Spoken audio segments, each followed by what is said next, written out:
Hello and welcome back to Seconds Out. My name is Ayman Khan here with the one and only Dave Coldwell to talk boxing. Dave, how you doing, sir? Very good, thank you very much, mate. All good. All good, all better to speak to you, Dave. Dave, before I get into your fighters, I actually want to focus on, first of all, one of your former fighters who's decided to hang up the gloves, that being Anthony Fowler. Obviously, congratulate him in retirement, but have you got any words for Anthony who's decided to hang up the gloves? No, he's done absolutely fantastic. I know his backstory. I know what he's come through. Um, you know, he's really he's taken himself to places that I don't think as a kid he'd have dreamt of. Had a fantastic amateur career, as we all know. The whole Team GB set up success there. And then as a professional, one of British boxing's big names, and he's won a few titles, international titles, many a times, drawing big crowds, big opinion on social media, a big character in the game. And one thing about Ant is that he wanted it bad and he chased his dream by giving it 100%, no matter what, 100%. When I worked with him, he was somebody that I needed to slow down a little bit because he wanted to do more, wanted to do more.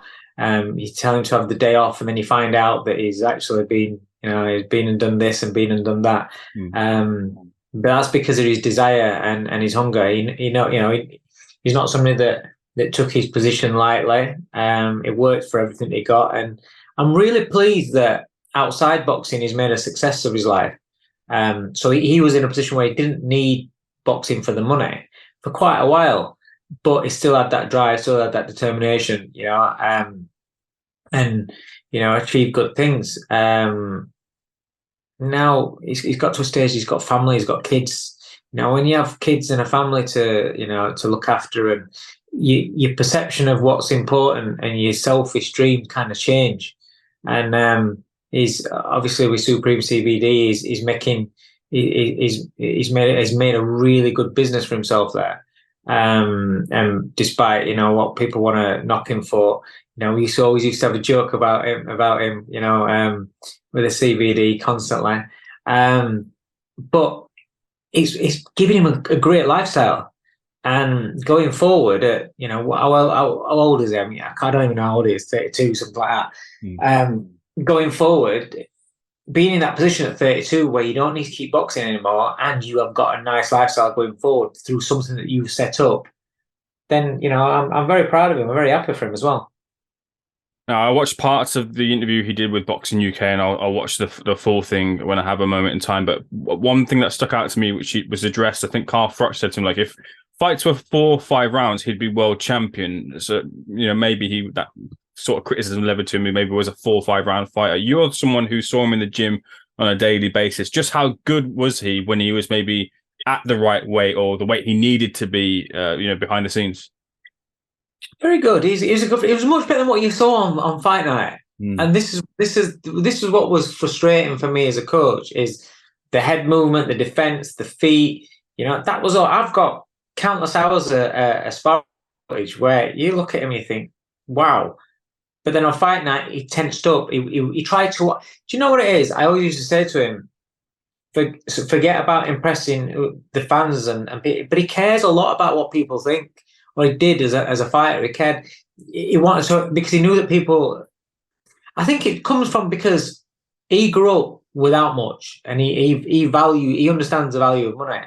And I think what it was is that he, part of him is like kind of. He felt very privileged that people are actually paying to come and watch him box. Right. So he wanted to do it to entertain him, to get the knockout that people wanted to see. He wanted that too much, which put a lot of pressure on him and it tightened him up a little bit. But his heart's always been in the good place, in the right place. And he was very, very keen to satisfy the paying public, and sometimes that led to his downfall because, like I said, you didn't see the relaxed version of Fowler on Fight Night as what we saw in the gym. He said in the interview as well, look, you were one of the first people to say to him, look, you need to move up a weight. Do you think he would have benefited from the move up to middle? hindsight's wonderful, isn't it? And we can all say that. But it was big for the weight. It's one of those where it wasn't like, oh, it's dead at the weigh-in. It's just what you're losing by keeping your body at that weight and by not being able to perform, the percentages that you're losing out on there on being able to perform at a more natural weight to yourself. You know, people are that obsessed on trying to be huge for the weight, that sometimes they leave it until it's too late in order to move up. Or sometimes they've got a bargaining chip, you know. So I've had it with fighters before where you've got a world title at a certain weight, but you need to move up. You know, you've got a European title at a certain weight, you need to move up. But you can't, because, you know, if you give that up, you're not a big enough name for the promoter to go, oh, well, we'll maneuver you and get. You kind of like, you've lost your bargaining chip. And so they stay at a weight division a little bit too long. And then they get beaten, they get, you know, everyone says, oh, you blame it weight. But it goes on, you know, it can go on well before that. Moving on to one of your fighters who will be making his debut very shortly, that being Muhammad Ali. Now, the easy thing to say would be that with a name like Muhammad Ali, you sure got to live up to that name. So I'm going to say it. With a name like Muhammad Ali, you've sure got to live up to it. Dave, just how good is he for your eye? You see, we're swerving the whole. That's his name. There's nothing you can do about that. It's not a gimmick. That's his name. But we're swerving the whole Muhammad Ali thing, and we're going with Aladdin and Prince Ali, because that takes the pressure off the boxing side of things. No, he's a very, very talented kid. He's had one fight. He's 1-0. It's his second fight on Saturday. My bad. It was very impressive on his debut. But he's a kid. He's 18 years old. When he come to me, he's only ever fought at junior level. 15 was the last time he fought.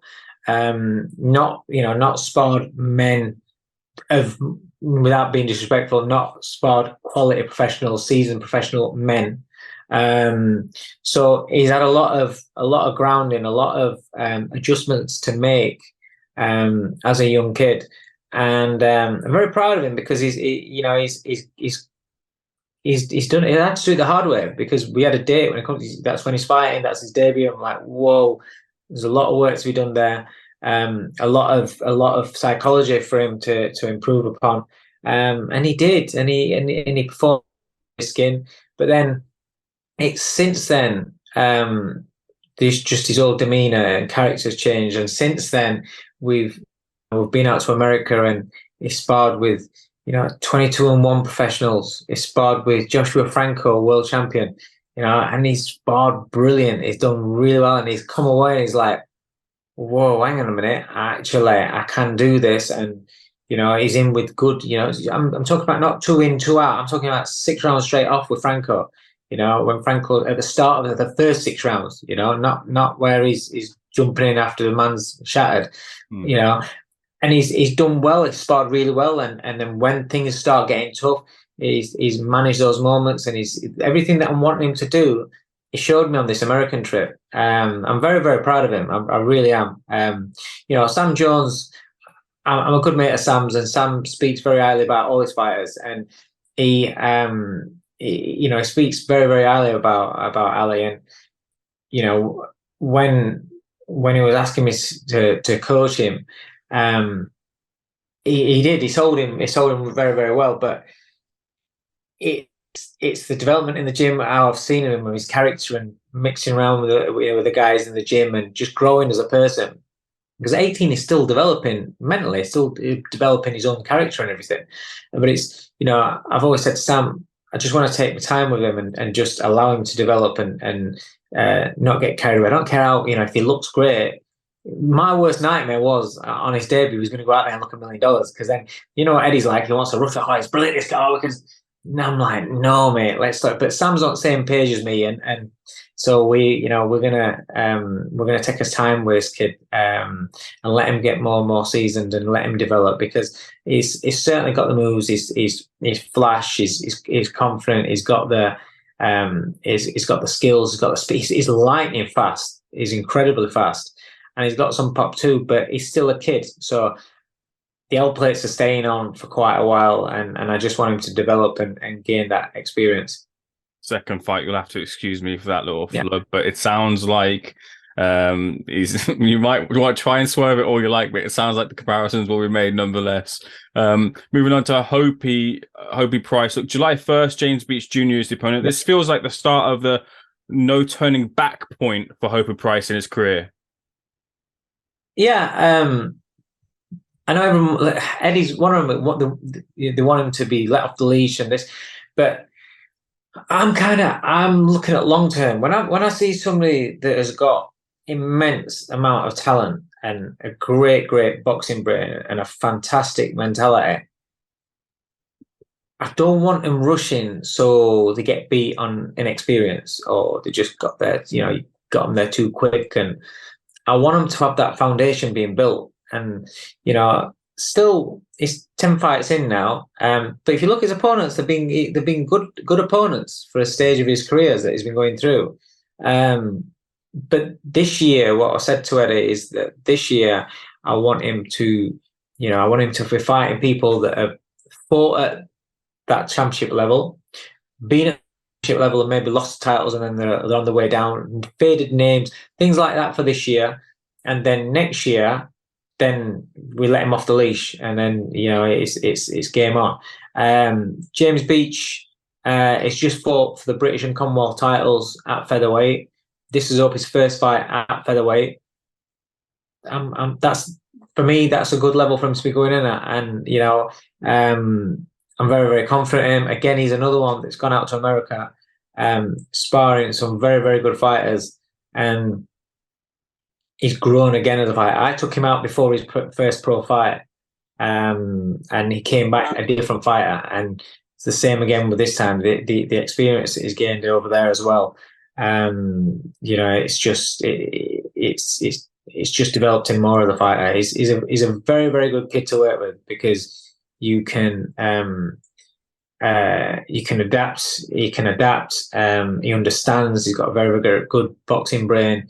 He understands about patience, and he's technically very, very good. What's the latest with Jordan Gill? Look, he back-to-back tough fights. Obviously, Kiko Martinez ended not the way you'd be looking for it to end, but we're 6 months into the new year. Where does Jordan stand in terms of getting out again? Well, I want him to come back with a little 8-rounder. Just to get back, just to get that feeling. He's had, like you say, he's had a couple of hard fights on the bounce. Just want to get him to come back, feel good again, and then we'll take on another fight. Get back in big fights. He's up at super featherweight now. But unfortunately, people want him just to go straight into big fights. And I don't think that's the right move. He's been training really, really well. He's been out sparring with Manuel Forte. He came up from that. We had Nick Bowling for sparring, which were fantastic sparring.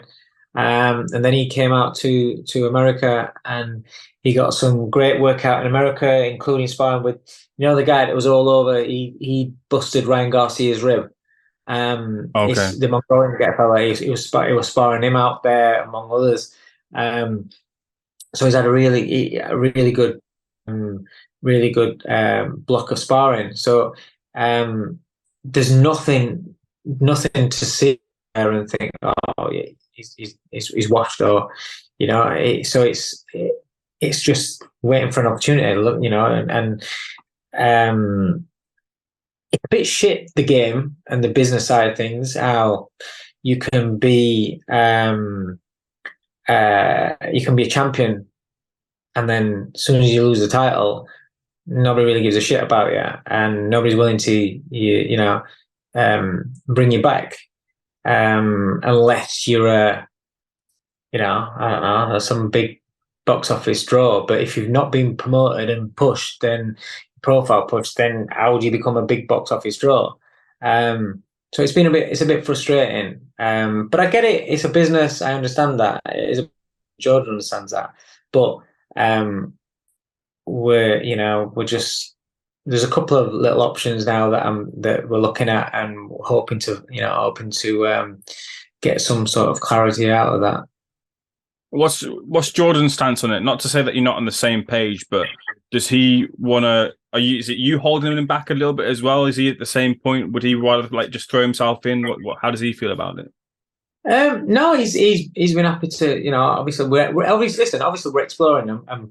The thing is, you're in the summer months, so obviously he's had time off, he had time out, resting, recuperating, and then you come back training, and then get to a point where okay, right now I am ready to fight, trying to find a fight date, maybe, and it doesn't materialize.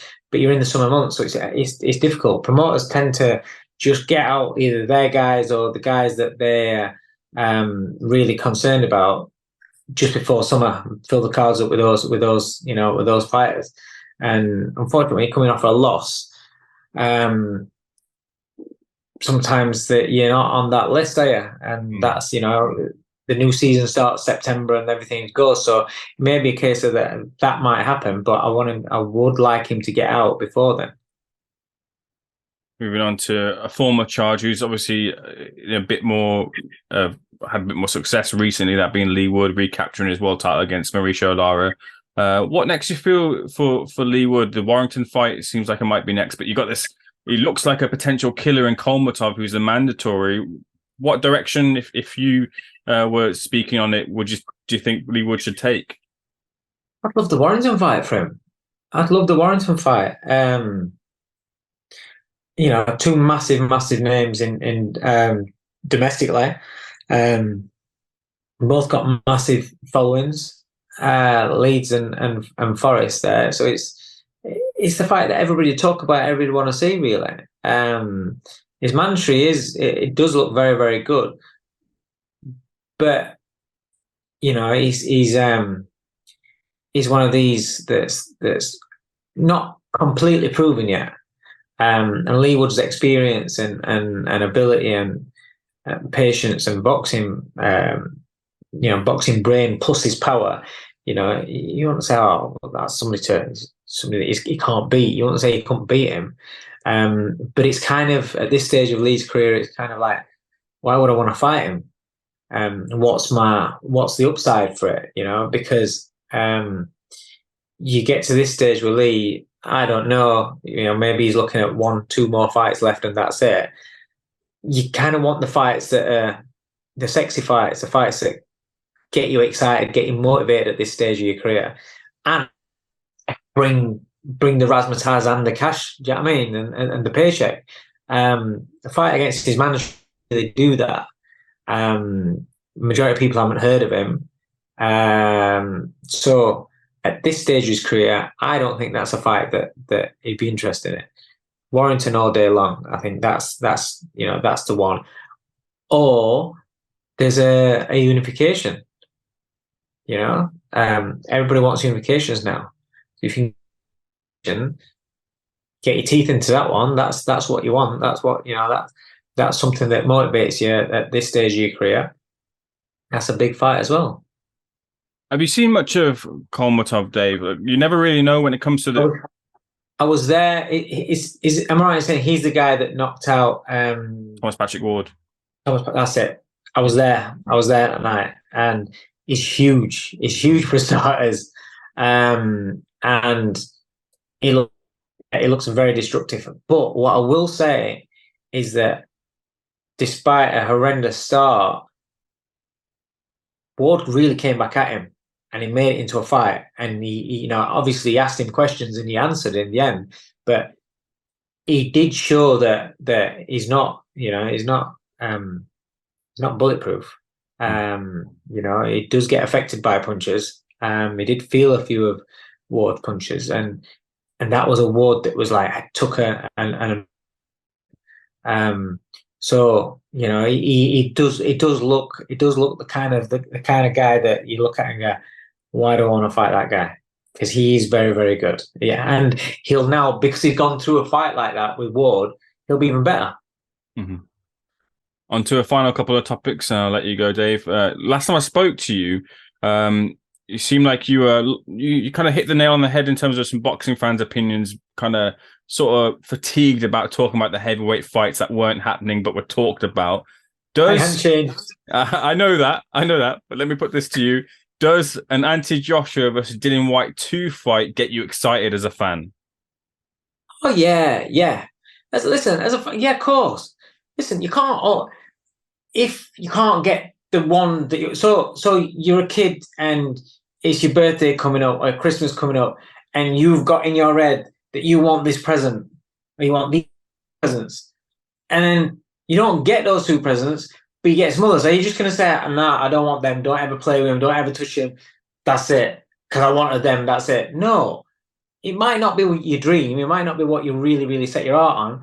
But I think Joshua and Dillian Whyte, with the stage that they're both at, and obviously the history that they've both got together, that's good enough for me. That is good enough for me. And would I be excited about that fight? Yeah, I would, because the first fight was fun. That was fun. This fight, both of them have shown vulnerability, but both of them, big lumps, got that edge about themselves when it comes to each other. I think they'll be swapping bombs, and I think it'd be a fun fight. Don't know,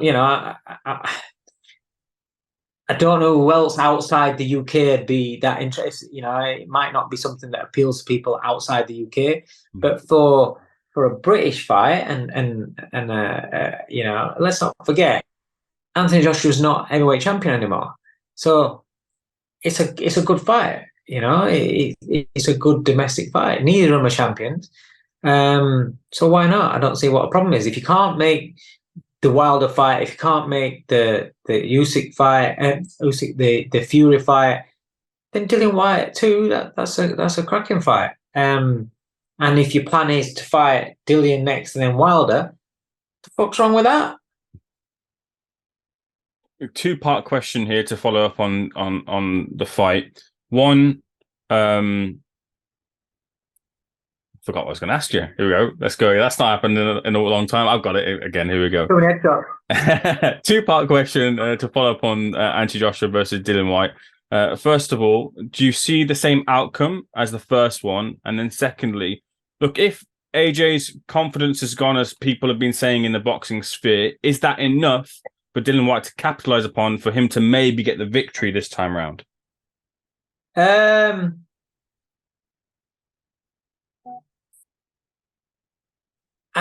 I would have to say from a look of it, the fresher physically out of the two looks like AJ. If there is the mental demons in AJ and things like that, I think that's at the top level. The guys that he doesn't know about, the guys that he's that were perceived to be right up there at the top.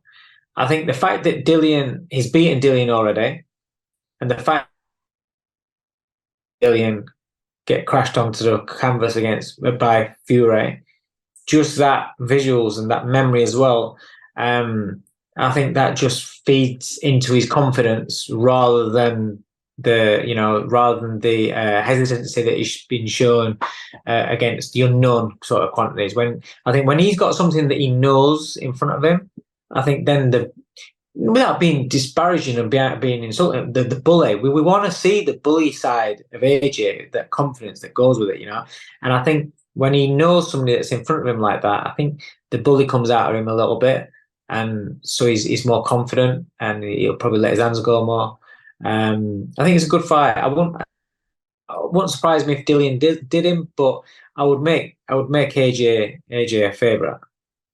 The other side of the equation, there's another fallout of Tyson Fury's Anthony Joshua not happening, which leaves Tyson Fury looking for an opponent before this Usyk fight potentially happens in Saudi Arabia at the end of the year. Muted opponents could be Andy Ruiz or Frank Sanchez. If you had it your way, or if you had a suggestion as to who he should fight next, who should it be outside of Usyk? I don't know where Joe Joyce is in the equation with fitness and how soon before he's ready to fight. But that's the fight that I'd like to see. I know he got beat against Zhang. I don't know. Just to be honest, probably not. Probably not. I mean, I, I think Fury would take Joyce apart as well. But I just think it, even though Zhang beat Joyce, I think that's an easy fight for Fury, really. I think Fury's in a. I'll be honest with you. I think heavyweight division's shit, to be honest. And outside a couple of fights, I'm not really asked about it, if you want me to be honest. And if you're talking like AJ, Fury fighting any of each other at the top, not happening next, then you take them against somebody else. It has no real excitement about it. AJ against Dillian because of history and because they're both flawed, and it's a case of who's got what left, and so there's that intrigue, and that's why that's exciting. But it's like Fury against Dillian, you can't, because obviously he's done what he's done. Fury against Joyce, that's probably something. I don't think, I don't see Joyce winning the fight, but that's probably because it's all British. Maybe that I'd prefer that to Fury against Zhang, although Zhang beat Joyce. I don't know. I'm struggling. I don't think somebody like a Sanchez is ready for Fury. The only thing that you'd say Fury against any of those other guys is we've often seen Fury unmotivated against guys that aren't elite level. Listen, his best performances are when he's been with Wilder and when he's been against Klitschko. Everybody else, oh yeah, and Dillian, but everybody else, when does he look like his arse? And he's really up for it and he looks $1 million, or does he look like he's just going through emotion? And then he gets hit more, and then he's, then you look at it and go, oh, that's a poor performance, but it may be a poor performance because he can't get up for it. And I would say that with any of those other names, the only intrigue would be with them would be, well, maybe Fury's not up for it, and that makes it an interesting fight. Otherwise, I couldn't care less. There's final two questions from you, Dave. We'll stick with the heavyweights for the penultimate one. A British interest in this one too that sees Daniel Dubois challenge Oleksandr Usyk. The feeling is, look, if Daniel Dubois is going to get him, he's going to have to hit and he's going to have to land on Usyk. Is that about the conclusion as to how Dubois beats Usyk if the fight does go ahead? That's what everybody said at heavyweight, isn't it? That's fighting Usyk. Oh, if you hit him, that's it. That's where it is. He's only a small cruiserweight. He's only a little cruiserweight. You just got to hit him. A little bit difficult when you get in the ring with him. He's a little bit bigger than that. He's a little bit better than that. Man, if Joe Joyce can outbox Daniel Dubois, what's Usyk going to do? I might be wrong, but I mean, didn't he leave Shane McGuigan? It's with Don Charles now. Right. No offense to Don Charles, but Shane McGuigan is a shit-hot coach, and Shane, you've only got to look at his track record. Whether he gets a lot of stick and whatever, whether you like him or you're not, you can't. Whether you like somebody or not, you can't discredit their achievements. Look at what he's doing as a coach. Fucking brilliant. So, if you're going in with a fight against Usyk, I would have more confidence in you with Shane McGuigan right now than most. I'm not just singling out Don. I'm not digging out Don Charles. Don't take it as that. People will, but I'm not. But I'm just saying, in coaching ability and success and your body of work, you've left a guy that's winning world titles left, right, and centre, and you're going into a Rubik's cube of an opponent where you need that kind of coach that is proven and very, very good. So no, I don't think Dubois has got much of a chance at all. Bears. All right. My final question is: it's a divisive one. It's splitting fans' opinion, but it's certain to get everyone's juices flowing. That is Spence versus Crawford. I wonder what side you sit on. Now you're talking. You can't sit on the fence with this one. Not saying that you would, but who would you pick for your winner? And if you'd like to as well, give me the keys to victory for either fighter. My fence is out there. Are you sure I can't sit on it? Do you know what? This is the fight. I know, and we've been waiting for ages for it, for years for it. I don't believe they're both at the peak. Okay. No, I think they're just part. I think I look at Crawford and I think he's time's catching up on him now. That's why I've always said for him that fight needs to be made this year. I'm so glad it has been. Spence has had his own issues, the accident, the injuries, things like that. They're both, I don't think they're at the peak anymore, but I think it's going to be a hell of a fight. Either man can win this fight. I've always fancied Crawford. I just think there's more to him. Spence is fantastic what he does. His body punching, his strength, his boxing brain is very, very good. But I just think Crawford's got a couple of different dimensions to him. And he's very, very clever. But as I'm looking at them both now, and I'm saying age is catching up on Crawford. I don't know whether if it, because you know they talk about there's Terence Crawford and there's Bud Crawford, and when Bud comes out, it's like fight. It's when he goes to war. I think if Bud Crawford comes out and he goes to war, he might come unstuck, you know, because those Spence body shots and the grit and the firepower that he possesses, I don't know. I genuinely don't know. But if you're gonna put a gun to my head, I would say I'll stick with my original that I've always felt is that the extra dimensions of Crawford wins the fight. I think, and I just can't wait for the fight. It's legit one of the most exciting fights for me. That was one of the most excited I've been for a fight for a long, long time. I'm talking about for years. It's right up there, and it's a fight that I would love to go to. What factor would Spence being a more natural welterweight play into the fight? That's what I mean. And Crawford's very, very strong. Everybody that's fought him as he's gone up to the weights have all said the same thing. He's surprisingly strong because you don't look at him and you see these bulging, rippling muscles. You don't actually take into account how strong he is. But you know, in the clinches and things like that, he's very, very strong. His body work's great. But Spence is also supposed to be a beast at that weight, and he's naturally bigger, like you say. So maybe that does have an effect on him. That's what I'm saying. Is if the Bud Crawford comes out for a war, and it's up close quarters, then it's one of those where maybe as the rounds go on, you know, the effects of Spencer's bodywork might be a little bit different. You know, it might just take its toll on him a little bit. But I don't know. I just feel as though there will be moments in there where Crawford's under pressure and Crawford's getting nailed with shots because he always does. He always gets hit. Always gets hit. You know, Avanesian had success against him. You know, he does. You know, Porter.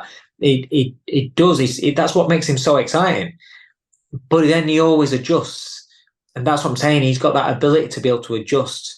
And it's the adjustments that he makes in a fight, and he's capable of making in a fight, that lead me to think he can navigate that and overcome some tough spots, and he can win the fight. And so that's why I'm leaning towards Crawford. You see, the more I talk about Spence, I think, oh fucking hell, Spence is going to win. The more I talk about Crawford, I think, oh, Crawford's going to win. So I'm going to end it on talking about Crawford, and I think Crawford's going to win the fight. We'll leave that there, Dave. We can dissect that more as the fight creeps closer. Let's hope the fight does stay on. We do eventually see the two walk into the ring. Dave, thanks again for giving me your time. Really appreciate it. Thanks for checking us out. We'll catch you very soon. Cheers, mate.